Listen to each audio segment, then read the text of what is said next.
If you know what the behavior gives you, you can then work with the person to find substitute behaviors. Absolutely. Hey everybody, in this video we want to talk about hypnosis or hypnotherapy and addiction. Should you treat all addictions the same way, or should you treat them differently? Who are we? Oh, well, I'm Chris Thompson. I'm the CEO of Mike Mandel Hypnosis. We teach hypnosis. This is Mike Mandel. Mike Mandel is the awesome guy who I pretty much learned everything I know about hypnosis from. Did I say that correctly? Yes, that was good enough. We'll keep going. Right. So, should you treat them all the same? I do. We believe you can treat addictions essentially the same way, provided you understand something about addictions. The way we look at them, whether it's smoking cessation, smoking dope, heroin, alcohol, whatever it is, we believe all addictions are anxiety-based. Actually, that makes a lot of sense. And when you said all addictions, it doesn't even have to be a drug. It can be something, we'll come back to this in a moment, but it can be being on your phone. Television. That is an addictive behavior. If you don't have your phone, gambling, you feel anxious, right? Right.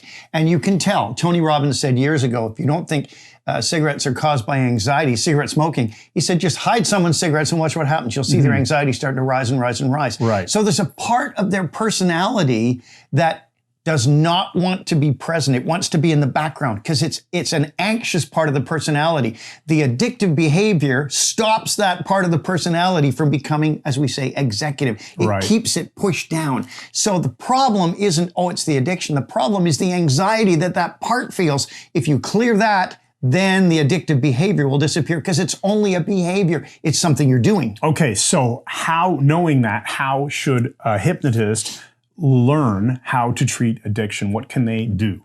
Well, first of all, you have to ask the person, what does this behavior give you? Oh, that's a great question. So you need to understand what the behavior, the thing that they're doing, the habit that they are repeating over and over again, what is it doing for them? Yeah, what's the benefit? There's always a benefit.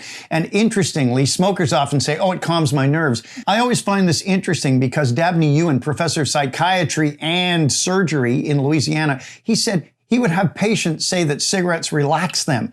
And he said that's very odd because nicotine is the second strongest stimulant known after adrenaline. So people are taking this drug, which is nicotine, an upper, and think it's going to relax them. But the bottom line is, what does it give you? If you know what the behavior gives you, you can then work with the person to find substitute behaviors. Absolutely. And this actually makes sense because you can imagine somebody could be on an upper, like a nicotine, for example, and feel a sense of calmness because they're no longer anxious about, oh, when am I going to get my next cigarette, or have my next drink, or gamble my next bet, or whatever it is that they're addicted to. When am I going to get to do this thing, this behavior?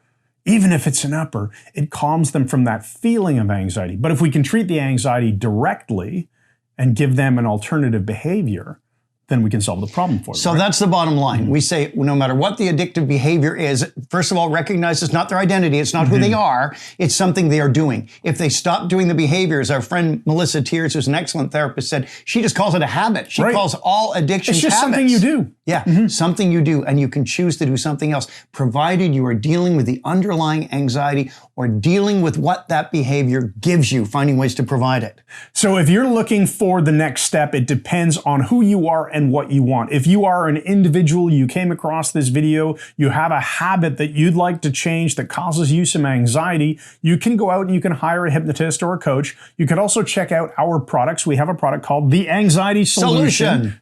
Fantastic video training on how to eliminate anxiety, or you can get a little bit more fun and do our course called NLP Essentials, or get them both. They're both awesome. And we'll give you links to our website in the description below this video. Low-cost solutions to get you started right away. Or the ultimate. The ultimate is if you are a hypnotist. So if you're in the class of people who is helping others overcome their addictions, behaviors, habits, whatever it is you want to call them, we recommend you join the Mike Mandel Hypnosis Academy, which is awesome because it's got my name in it? Oh, yeah. Well, but it's also just an incredible collection of broad hypnosis training for pretty much any purpose. So if you want to be a skilled hypnotist, we recommend you check out MMHA, Mike Mandel Hypnosis Academy. So subscribe to our videos, click that subscribe button, and then ring the bell so you'll always be notified of our next videos, and we'll see you in the next video.